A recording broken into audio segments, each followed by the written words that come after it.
शीशा अगर टूटकर बिखर जाए तो ही बेहतर है, क्योंकि दरारें न जीने देती है और न ही मरने देती है। यदि आपको ठीक से दिखाई नहीं देता तो किसी व्यक्ति पर आप हद से ज्यादा भरोसा करके देख लो, वो आपकी ऐसी आंखें खोलेगा कि फिर आपको दूर दूर तक का साफ नजर आएगा। याद रखिएगा कि वक्त सबको मिलता है जिंदगी को बदलने के लिए, लेकिन जिंदगी दोबारा नहीं मिलती है वक्त को बदलने के लिए। एक मकाम जिंदगी में ऐसा भी आता है कि जो भूलना है सिर्फ वही याद रह जाता है। जहां गलती ना हो वहां झुको मत, और जहां इज्जत ना हो वहां कभी रुको मत। हमेशा याद रखिएगा कि दूसरों के पाप गिनने से हम कभी भी पवित्र नहीं हो सकते हैं। याद रखिएगा कि अपमान का बदला लड़ाई करके नहीं, बल्कि सामने वाले से ज्यादा सफल होकर लिया जाता है। कुछ नाकामयाब रिश्तों में सिर्फ पैसे ही नहीं, बल्कि बहुत सारी उम्मीदें और बहुत सारा वक्त भी खर्च हो जाता है। आप हमेशा अपनों को अपने होने का एहसास दिलाओ, नहीं तो वक्त उन्हें अकेला रहना सिखा देगा। जिंदगी में हर इंसान को 2 लक्ष्य बनाना चाहिए।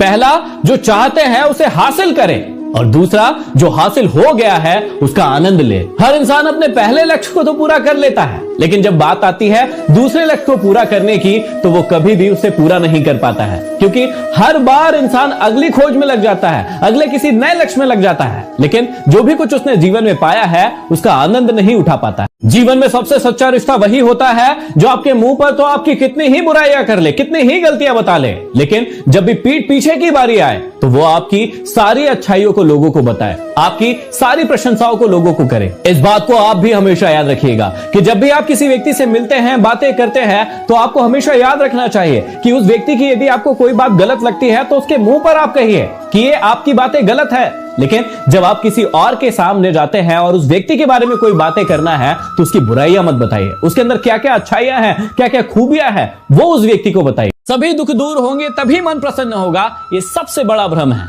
आप मन को प्रसन्न रखना शुरू कर दीजिए, आपके सारे दुख खुद ब खुद दूर हो जाएंगे। याद रखना कि कुछ नहीं मिलता इस दुनिया में मेहनत के बगैर। आपका अपना साया भी आपको धूप में जाने के बाद ही मिलता है।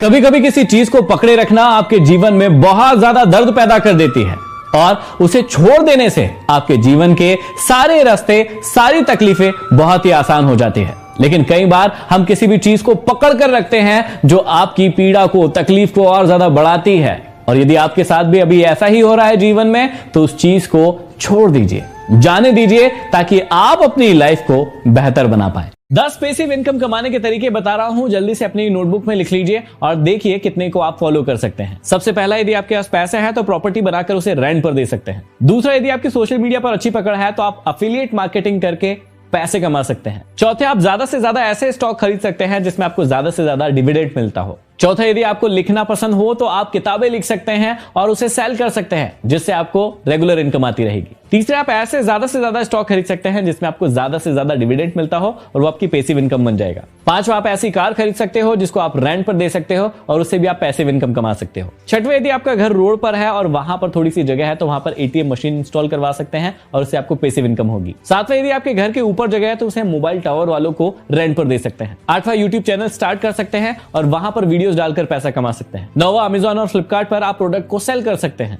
और 10वां, स्टॉक मार्केट में इन्वेस्ट कर सकते हैं। यदि जानकारी पसंद आई हो तो लाइक, शेयर और सब्सक्राइब जरूर करिए। 5 गोल्डन रूल बता रहा हूं जो आपकी पूरे जीवन को बदल सकता है, इसलिए इसे जरूर फॉलो कीजिएगा। हमेशा याद रखिए कि आपको स्ट्रांग बनना है, रूड नहीं बनना है। दूसरा, हमेशा याद रखिएगा कि आपको दयालु बनना है, कमजोर नहीं बनना है। तीसरा, हमेशा याद रखिएगा कि आपको बोल्ड बनना है, किसी को बुली करने वाला नहीं बनना है। चौथा, हमेशा याद रखिएगा कि आपको हम्बल बनना है, विनम्र बनना है, शाय नहीं बनना है, शर्म करने वाला नहीं बनना है। और पांचवा, याद रखिएगा कि आपको अपने ऊपर प्राउड करने वाला बनना है, ना कि एरोगेंट बनना है। यदि बात समझ में आई हो तो इसे लाइक, शेयर और सब्सक्राइब जरूर करें।